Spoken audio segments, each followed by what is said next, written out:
क्षमा एक ऐसा हथियार है जिससे किसी भी मनुष्य को सत्य के मार्ग पर लाया जा सकता है, उसे बदला जा सकता है। इस कहानी को आखिर तक सुनकर आपको ये पता चल ही जाएगा।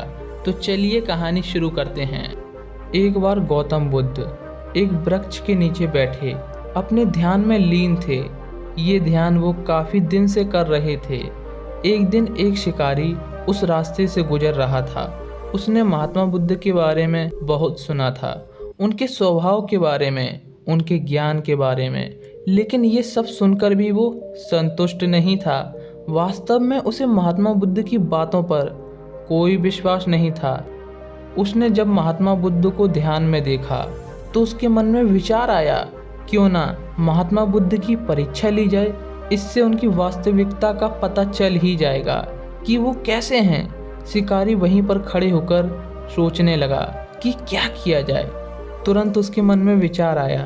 उसने एक पत्थर उठाकर ध्यान में लीन बुद्ध को फेंक कर मारा। पत्थर बुद्ध को जोर से लगा, लेकिन उन्होंने कोई प्रतिक्रिया नहीं दी। वो अपने ध्यान में लीन रहे। शिकारी कुछ देर तक महात्मा बुद्ध की तरफ देखकर सोचता रहा कि अब महात्मा बुद्ध कोई प्रतिक्रिया देंगे, किंतु महात्मा बुद्ध अपने ध्यान में लीन रहे। उन्होंने कोई प्रतिक्रिया नहीं दी। शिकारी उद्दंड प्रवृत्ति का था। कुछ देर बाद उसने एक और पत्थर बुद्ध को मारा। वो पत्थर अब की बार महात्मा बुद्ध की आंख पर लगा। उन्हें गहरी चोट लगी। बुद्ध को ये महसूस हो गया कि उन्हें गहरी चोट लगी है, लेकिन फिर भी वो अपने ध्यान में लीन रहे।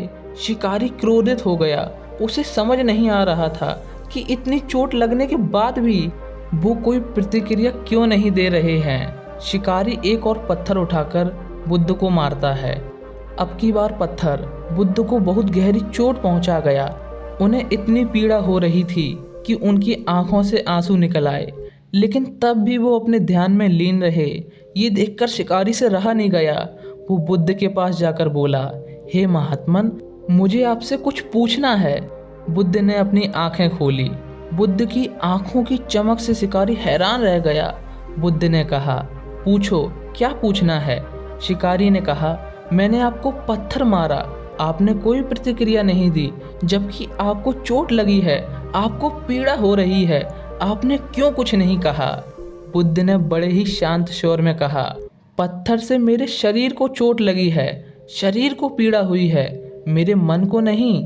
ये सुनकर शिकारी अचंभित रह गया। उसने महात्मा बुद्ध से पूछा, तो फिर आपकी आंखों से आंसू क्यों बह रहे थे।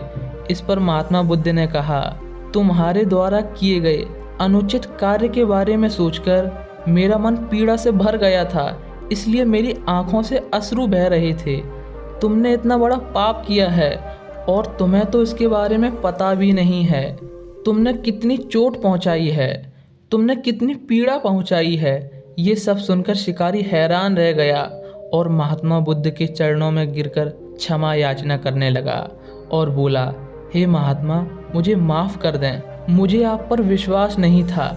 मुझे लगता था कि आप झूठे हैं, लोग ऐसे ही आपकी प्रशंसा करते हैं, परंतु आज मुझे यकीन हो गया है कि आपका ज्ञान सत्य है। आप सत्य हैं, मुझे अपनी शरण में ले लें। बुद्ध बड़े ही दयालु प्रवृत्ति के थे।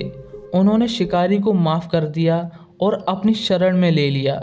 वो शिकारी बुद्ध की शरण में साधक बनकर अपना जीवन व्यतीत करने लगा।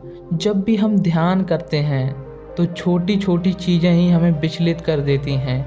कहीं से कोई आवाज़ आई और हमारा ध्यान टूट गया, मन में कोई विचार उठा और हमारा ध्यान भंग हो गया। लेकिन निरंतर ध्यान का अभ्यास करने से हमारा मन इतना मजबूत हो जाता है कि अगर कोई हमें पत्थर भी फेंक कर मारेगा तो भी हमारा ध्यान भंग नहीं होगा।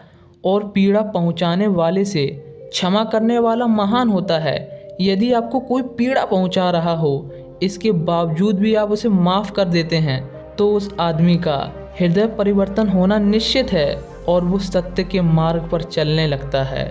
आपको ये कहानी कैसी लगी, कमेंट करके हमें ज़रूर बताएं। अगर आपको ये कहानी पसंद आई है तो इस वीडियो को लाइक कीजिए और अपने दोस्तों में शेयर कीजिए। और ऐसी ही गौतम बुद्ध की कहानियाँ सुनने के लिए चैनल को सब्सक्राइब करके बेल आइकन को ऑल पर सिलेक्ट करें।